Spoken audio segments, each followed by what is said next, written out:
Jeffrey Combs, president and founder of Golden Mastermind Seminars Incorporated in the Golden Mastermind Dream Garage.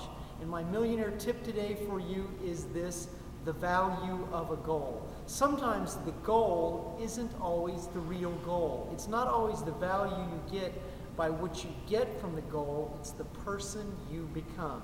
I'm here in my dream garage that I've dreamed of for years. I remember when I bought my first classic car over 25 years ago, I dreamed of having a garage, and dreams can come true. And I've had the privilege of collecting several classic cars, and all of that's come by being an entrepreneur. And see, the cars represent the dream, but the most important aspect of the dream is the person you become. So on this beautiful Labor Day weekend, put a little energy as you relax and get ready to go into fourth gear in the last quarter of 2009. It's not just the dreams and the goals you achieve, but most importantly, the person you become by going through that process. That's what gives you character. You deserve to live your dreams.